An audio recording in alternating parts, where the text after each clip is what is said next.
Welcome back to the Graduate Guide. Today we're joined by James. James, welcome to the podcast, mate. Thank you for having me. Yeah, it's a pleasure to have you on. And you are the head of early stage at Founders Capital. Correct. What does that mean? What does that consist of? Founders Capital is Europe's largest investor community. We invest into companies from pre-seed up to like IPO. What does my job look like? I look at deals, everything below pre-series A. So companies that either some are just looking at an idea, but they've got like excellent founders behind them, up to raising a $3, $4, $5, $7 million round. And we will take the deals. We invest in some of them ourselves, but we take them to our investor community who write check sizes from 250 up to, we've done a £2 million round so far. We started 18 months ago. We've deployed 22 million quid in 18 months, which is more than most pre-seed funds. Yeah. And that is all from a community of founders and operators behind us who are some of the most prolific in Europe and now globally, as we've moved over to the US and Dubai and China. So that's what you do now. But if we go back to your time at university, studying at Nottingham Trent University, what did you think your career might pan out to be back then, or what were you thinking in your career at university? I studied politics at Trent, and I say so. I actually wish I didn't go to uni. Yeah. Because I found it a bit pointless. I came out with a degree that I wasn't actually that interested in, and I wasn't going to be a politician. I didn't really have that much interest in going into Parliament. I looked at various jobs in comms, and then I was kind of like, well, I don't really know what I want to do. And so I just remember feeling a bit lost. Recruitment at that point was like the career path that every single grad went in if they had no idea what the fuck they wanted to do.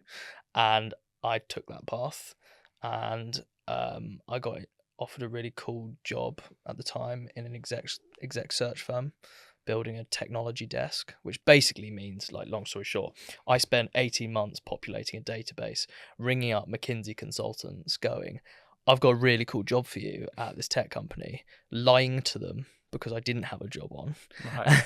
going, can I have your CV? Let's build a relationship. You're on like a couple of $1 million. I think I can place you. Then ringing up this tech company going, hey, I've got this partner at McKinsey who is really interested in working with you. Like, would you be interested in taking on that role? And that's how I would marry together a business. And I did this for 18 months. It was at that moment where I knew I could like suffer quite a lot of pain, and that I might be quite a good entrepreneur. But I was just constantly lost. Like, I had no idea what I wanted to do. I knew I didn't actually want to do that forever. And I think this is one of those big conundrums that grads have, right? Is this feeling of not quite understanding the working world. I mean, I certainly didn't. And also being a bit ignorant, you come out of uni and you're like, great, I've graduated. What do I do next? This is amazing. And then you hit the real world and you're like, shit, this is a lot harder than I thought it was going to be, and also a lot more mundane. So yeah, I had a bit of an indifferent experience, and I think that if I had my time again, I wouldn't have like gone and got myself into 50 grand's worth of debt. It's actually more than that because of the interest payments. And I would have either gone into work or I'd have gone and got an apprenticeship, because I think the reality is now that people don't really give that much of a shit about where you went to uni. There are some vocations that is really important, but certainly for me, like, if I'm hiring somebody, I don't really care where they went to uni, unless they went to like Oxford, Cambridge, like UCL. I'll be like, okay, clearly intelligent, highly intelligent. But it's all about attitude now, and like, and do they exhibit like tendencies which I resonate with and I like, and I also know that other successful people have. I think probably what goes wrong is that institution or governmental body takes accountability for like an individual knowing what they want to do, right? That doesn't. There's no monetary gain in a company helping that. That's more of it's too philanthropic for what our businesses, universities, to care about. Yeah. And they've been getting away with it for so long, generally speaking, and now that there's an economic downturn, and for example, international students aren't just coming to the UK as a given because there isn't employability at the back of it. We're at a time where everybody's having to reassess and look at careers and how it should be done on a institutional level, on a personal level. Like, how do people actually try and find out earlier on what they want to do? For you, what was like the penny drop moment? You alluded to there that you felt in that job you were some more entrepreneurial, but when did it feel like you could actually build a career in entrepreneurship? Well, so I've had 2 generations of entrepreneurs in my family, my mum and my grandfather. So I understood and knew that world quite well. I was lucky to go to a school where I was in and amongst like people's parents who were successful entrepreneurs, so I understood a bit about the space. I actually got made redundant from a startup and that I was working at, and I was like, "Fuck you! I'm going to start my own company." I had no idea what I was doing, and then I literally sat in my front room for like 18 months, and was like, "This is really hard." But the notion of creating something and sitting there, sometimes in your head, but sitting there, I'm sure you will resonate with this as well, like sitting there and dreaming about what you could do to get to a place which could eventually make you money, or have an impact, ideally both. That is what got me out of bed every single day.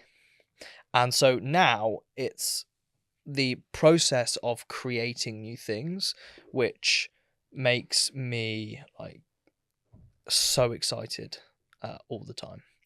And I think that is one of the hotbeds of entrepreneurship. It's people who have either creativity and or they have this curiosity to do something which they actually believe in. And I think anybody can be an entrepreneur. I really, really believe that. I think it's just whether you have the partly the self-belief, and secondly, you allow yourself to explore. I appreciate it's really difficult though sometimes if financially you've not got the backing behind you. Situations are difficult. Like you might be working a job, but you've got this idea and you're wondering when to pursue it. Do you work on it before you go to work?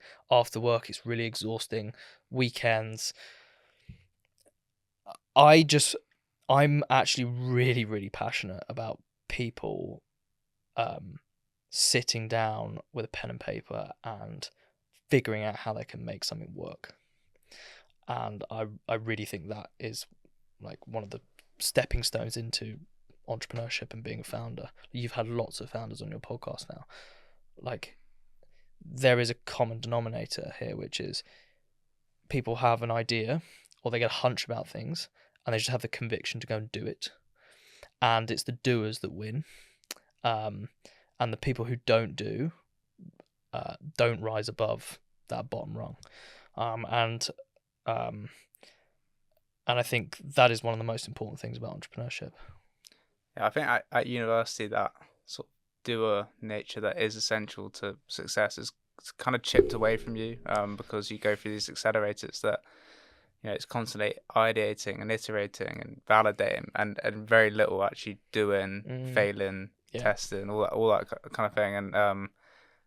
And obviously you work with a lot of early stage startups now.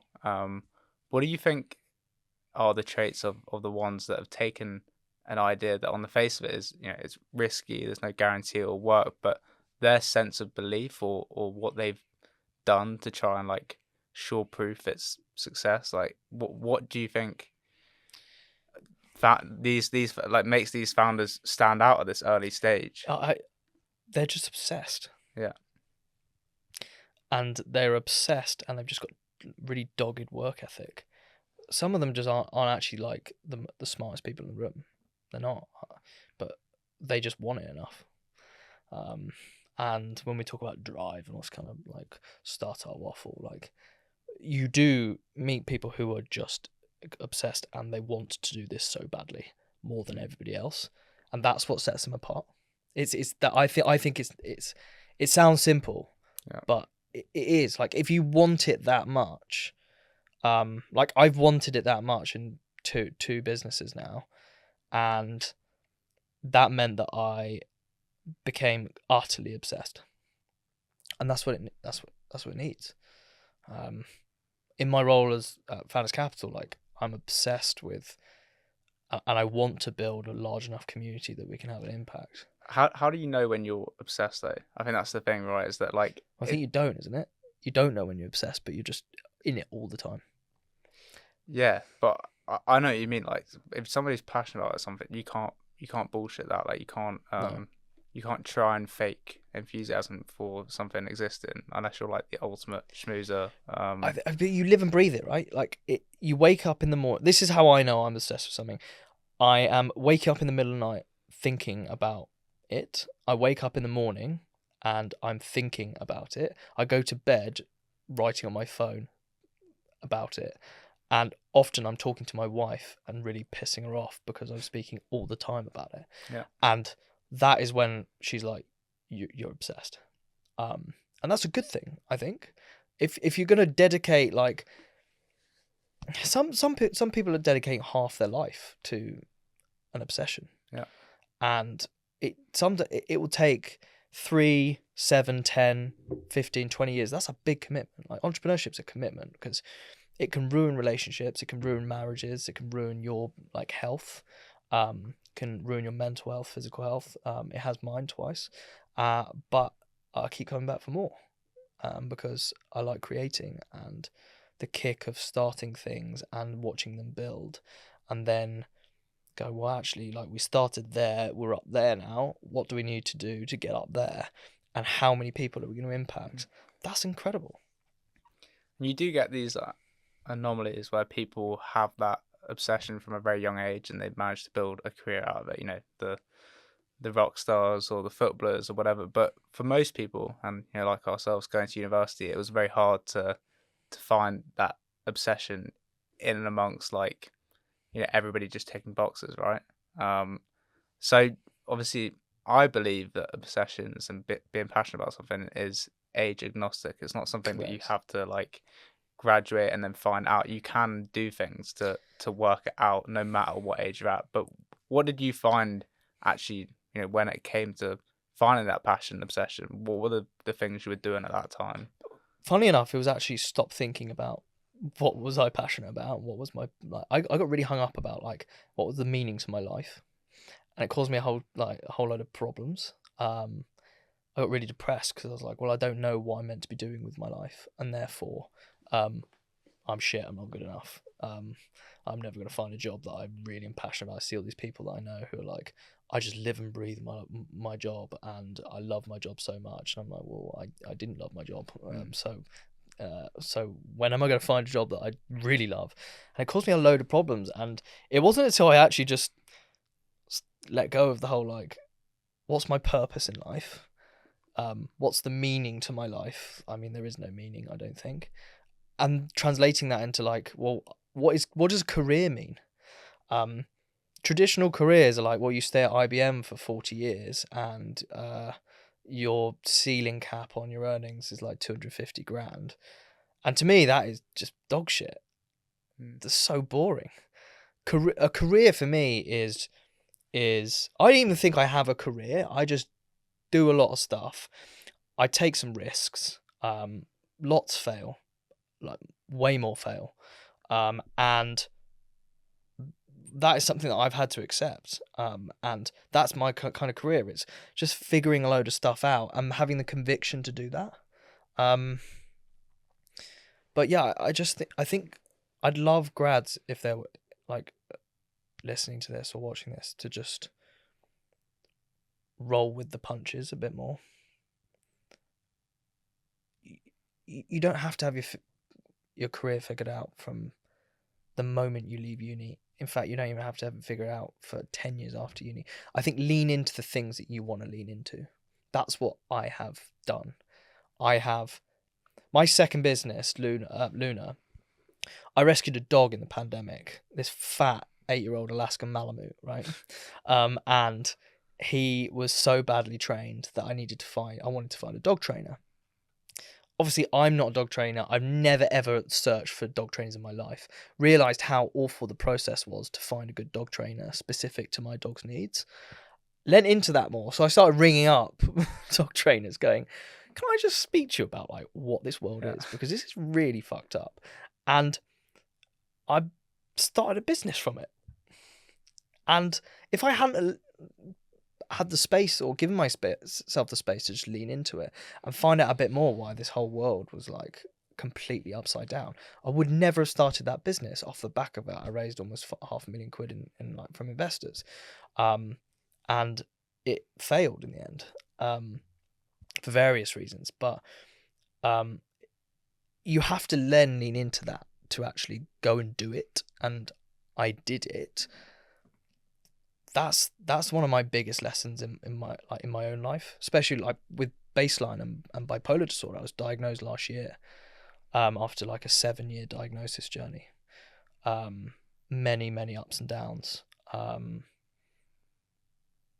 like 2 failed suicide attempts, and it was only until we went through the diagnosis journey that I realised when I was diagnosed that the pathway to a diagnosis and then after that is so fragmented, and it's really fucked up. There's no support whatsoever for me or my family, and so again I started leaning into it, calling up psychiatrists, going, why is this the way it is? And started Baseline off the back of that, because there is a genuine need to, with this illness, to give patients more data and give them better connectivity to their support networks. And so Baseline was born.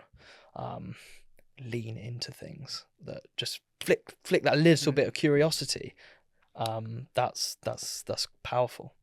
I think when you're building a business, you kind of have to be adequately pissed off by the solution that you want to exist not existing. Correct. Or like incredibly passionate about what you're doing, that like you can roll the punches. And I think in this day and age, I'm sure you have a lot of companies coming to you that they see like these nice to have businesses and these one-off success stories with an AI where they can just hire some coders, put some things together, get rich quick. But the reality is of pretty much every great company is that they have that why locked down on a deeper level, right? To be an entrepreneur, you have to go through a lot of pain. It is not easy. People see big funding rounds and they see the glitz and glamour on LinkedIn or Twitter, etc. And the reality is it's just not like that at all. To build a big funding round, you need to be kissing a lot of frogs, right? You need to have ideally networked in, like if you're raising from VC, where you're raising a couple of $1 million, up to 10 to Series A, having relationships with founders who are have been invested in by venture or VCs is highly preferable. That takes time, and so these companies that you think are built quickly, because they are built quickly, they are built off the back of an entrepreneur's like deep passion and equally like the ability to just suck up pain, and pain in a good way, but pain in a bad way as well. But it's so hard, and that's why I have so much respect for founders, because they're taking on almost all the risk, employing people, doing like very difficult roles, doing a lot of different roles. Like most founders are pretty generalist, and unless you're a CTO, for example, and you're wearing so many hats. So yeah, it's really hard to get there, but it's the most rewarding thing I've ever done. Well, that's what I was going to ask next. Is if that's the reality, then what's the reason people do it, right? Because I remember, always feeling entrepreneurial, but I almost felt like entrepreneurship was gate kept from me, or like, fear mongered out of me while I was at university. I was like, okay, maybe that's not for me right now. Maybe I won't give that a go because it seems incredibly difficult. And I don't know if I have the threshold for that level of pain in my life right now. But there's a reason why people choose it as a lifestyle. You be like entrepreneurially minded, and what is that? How can a student listen to this identify themselves as that? Well, first and foremost, most entrepreneurs are actually unemployable. So I think that's a big factor. If you're not very unemployable, chances are you're probably going to be quite a good entrepreneur. That's why you rarely see entrepreneurs integrated into a bigger company upon post-acquisition, because they look at things and go, fuck that, I'm off. I think that you have to want to work for yourself, because at the end of the month, nobody's going to pay you other than yourself. And you have to be comfortable with that level of insecurity. And I think from my perspective, I like doing what I want to do. I like working with people, but I don't particularly like being managed by people. And I think that's one of the biggest things for grads is, do you want to work for yourself? And do you want to kind of be in control of, to a point, your own destiny? Are you then comfortable with the insecurity that might bring? Because unless you're generating revenue from like month 1 or 2, and enough revenue to sustain like London living or wherever you are in the country, it's going to be a struggle. Like, you're going to be living off rice and beans, right? So my first company, I lived off £400 a month for 2 years, and it was excruciating. But I did it because I really wanted it. Do you want that? Is one of the big things. And if the answer is yes, then you're a lunatic, but welcome to the club. Yeah, there is a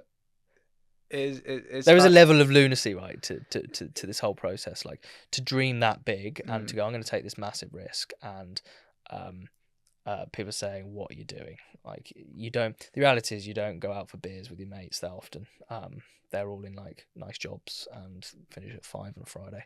And the reality is, you're stressing out, trying to work out when you're going to make payroll, and what's the next project that you need to do for like working 4 hours on a Saturday, and am I going to see my parents on Sunday because I really need to like rebuild my pitch deck, because if I haven't got like 10 investor conversations next week, then none of the 3 people that work for me are going to be paid because we're not quite hitting the revenue marks yet. That is the vast majority of the founder journey. Sorry, I'm trying. Am I putting people off? Or? No, but this I'm just trying to make this is the reality. Okay, right? You touched on something interesting there, which is the idea that there needs to be some level of lunacy, and I think the reason this podcast exists and the reason we platform so many stories from so many different industries and different types of roles and different stages of their career is that everybody feels heard in a career sense. Yeah. For which I don't think you can underestimate the significance of. And given that, there will be somebody listening to this. Not everyone. Some people would have been put off by this and maybe they've stopped listening. But for the ones that are digging deeper into this and have bought more into it, who is James? Like, who can they see the successful point you're at now and the hardship you've been through and everything, but who is like your natural self that somebody can relate to? That's a really good question. The natural James is a constant self-doubter. Am I good enough to do this? Am I good enough to be here in amongst all these brilliant founders? And the natural James uses that to drive himself every single day to be better. I think the natural James is like very raw and vulnerable. Like, having gone through like misdiagnosis of depression, what's happened with me over the last 7 years to bipolar disorder, starting a business in it, like I like to tell my story, and I am often putting myself on a chopping block, my head on a chopping block publicly, by telling that mental health story, because I know a lot of people are going, oh, fuck you again. Like, but that's really important to me.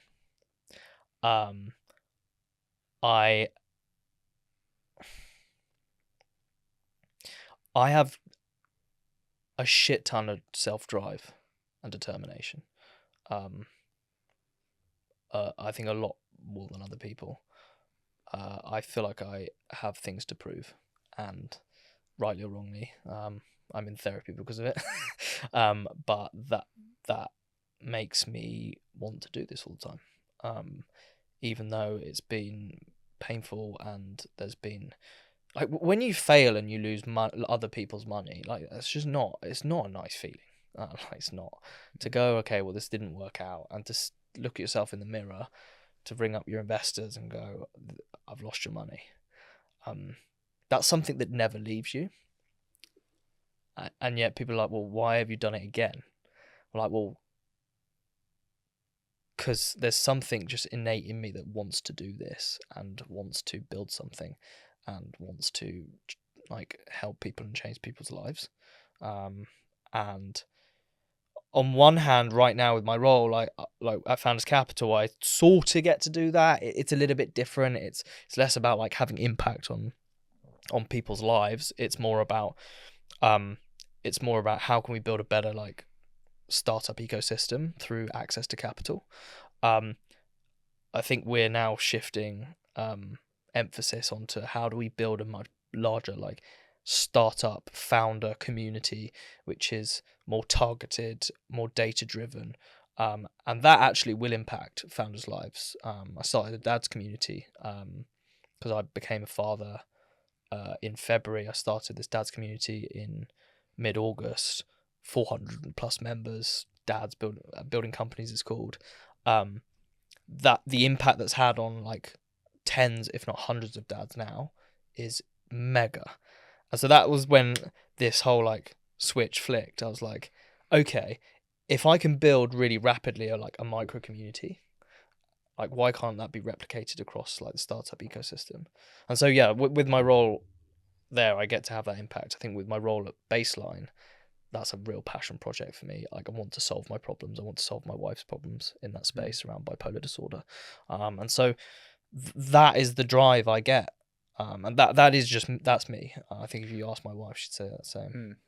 And I think the truth is that we do need more people to accept that that's them in a career sense. More people that are, like, sufficiently pissed off to produce innovation. I feel like we are stagnating. Not obviously you could look at tech, but there's nothing impressive about utilizing knowledge and AI in a business right now, because everybody can do it. That's like learning how to write an essay. It's not significant, but I think to really, like, manufacture yourself as a person that has upskilled himself enough as a person to really solve a problem that a load of people are dealing with, that's where we're trying to get the startup ecosystem to, I think. And I wonder what you think are the main pitfalls happening right now in the whole, like, education, early careers journey that are eradicating people from that.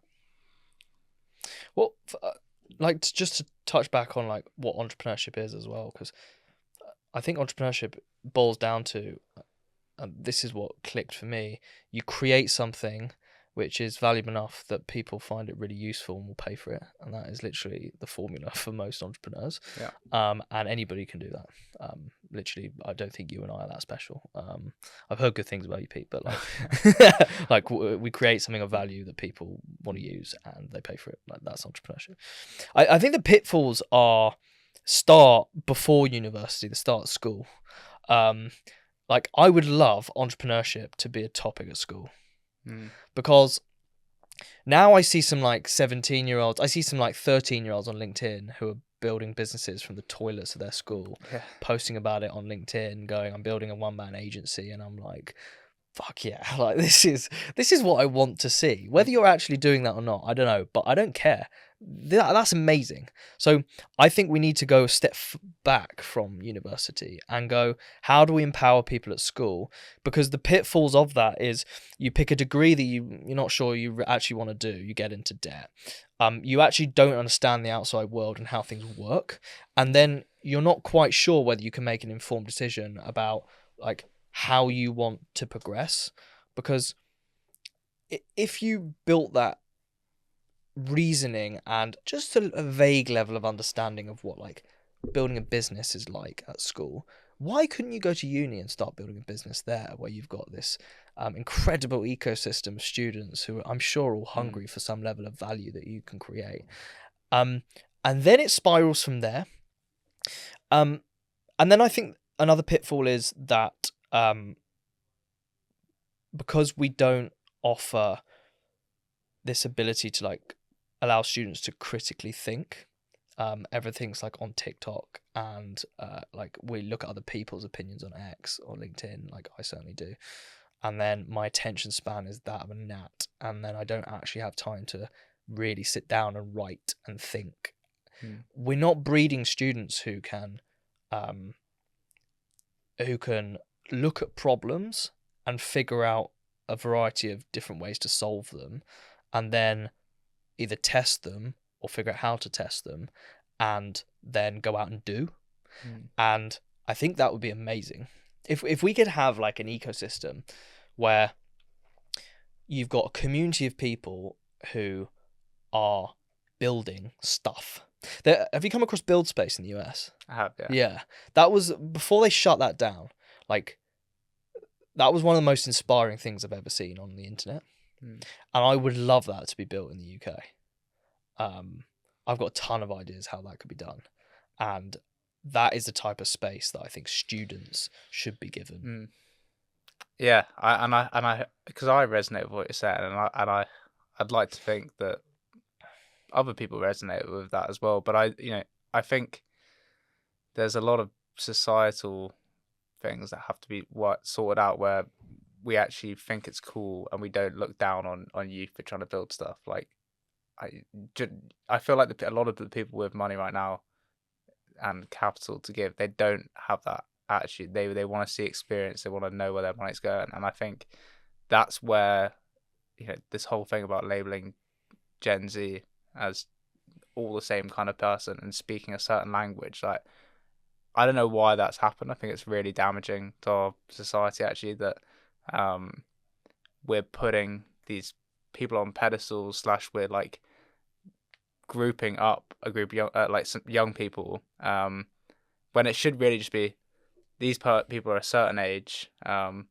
this individual has this desire to do their career this way or build a company this way. And I think what you're advocating for there as a community is allowing for more mavericking people from a younger age, right? Like, totally. I actually slightly disagree with you. I think that there has never been a better time to be a Gen Zer. But because it's not about like now, what I wish I was good at was building a TikTok page that gives me like ultimate distribution for my ideas. Like, I've got a good level of distribution when it comes to my LinkedIn page. Now you're building yours as well. Like, that's a great thing to be able to do. A lot of building businesses is all about distribution and go to market, as you know. And what Gen Z are able to do now is build distribution, and that is one of the most powerful things. I agree. I listen. I'm a beneficiary of building your personal brand, all these kind of things. But I've had to learn that myself and get my foot in a door that made building this brand seem possible and allow me to reap these benefits. But this awareness is not trickling down to our age group. Like, I don't think it is. I think a lot of people, this lost and confusion, they're not the corporate and traditional grad jobs are being taken away from them, and they're not being educated on how they can build this distribution pipeline and build these digital nomad dream careers. Like, the reality is it's just not happening, because nobody takes accountability for it. Yeah, but the messaging should be something like this, or a community which is able to go, right, we're just going to break down what this actually means into some really simple steps and go, if you're a content creator and you like working on TikTok, for example, or building memes on Instagram, that actually has a place in the world of entrepreneurship, and a massive one. Like, distribution is everything now. And so I think it's very, very difficult to. It was very easy to go, right, we need to change this, this, and this. But the reality is that the world is the way it is. And I think it's the clever companies give a slightly different impression of the world and have a message, and they reach tens of thousands of people, if not hundreds of thousands of people with that message. And they kind of go, well, fuck the system. And because their message is fuck the system, that actually gives them a whole nother level of distribution for the message too. And I think that would be the way I do this is don't fight the system. Yeah. Just say fuck it, because it's not going to change. And that sounds really pessimistic, but like, to change a system, like, good luck. Like, but to just build around it, like, that's much more simple. It's true, and maybe, like, I'm saying this having not experienced different lifetimes and generations, and this has always been. How old are you? 24? 23. 23, right. I'm 30. 7 years, nothing. Like, it comes down to, though, why are we the way we are, is that we're able to take risks, but we've been given the space to do that. I don't think there is a space, or you're building a space right now, hopefully, and Founders Capital, building companies can be part of that, great.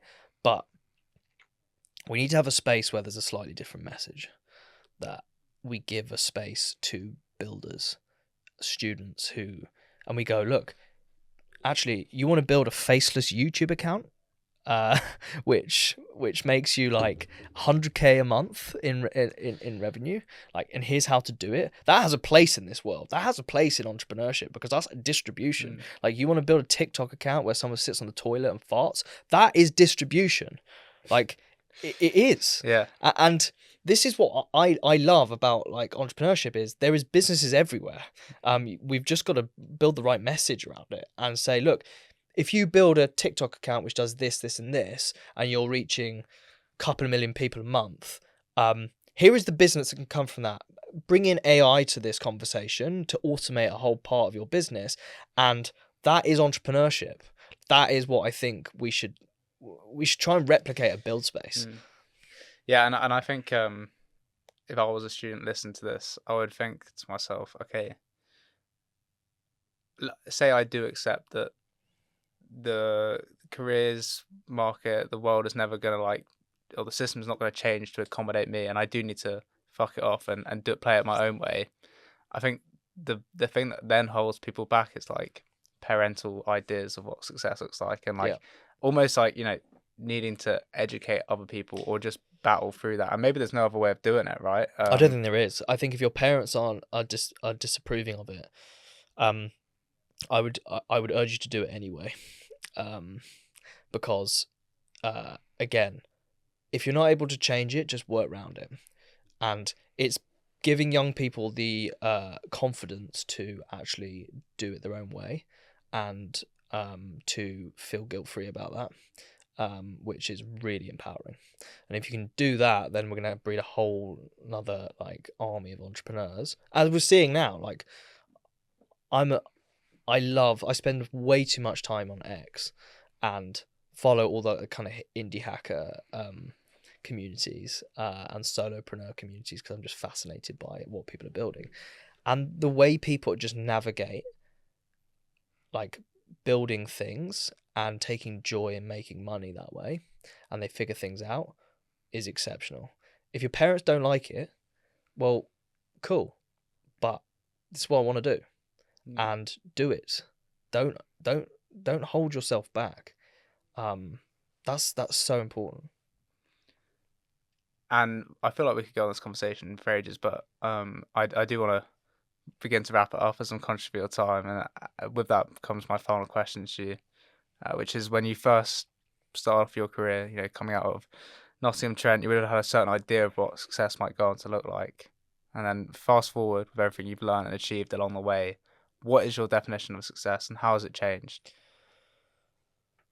Oh, that's such a good... My definition of success, which has caused me, again, a lot of like trouble and pain was like money. How much money am I making? I think that changed when I had my son, and now my definition of success is, can I provide but also be there for him?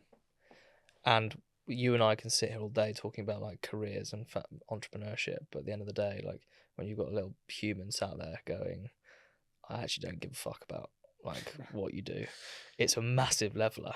That for me is success. Like I've been able to like procreate and add to the gene pool with hopefully some relatively good genes, and success to me now is making sure that I provide the best life to him, and actually nothing else like matters other than that.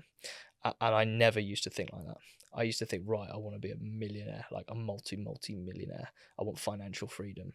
I still do want financial freedom because that's really important to me, because I think that providing myself and my family with a level of financial freedom means that we can mix in the circles we want to mix in. We can make the right decisions based on us, but there's nothing more important than making sure that my son is okay and happy.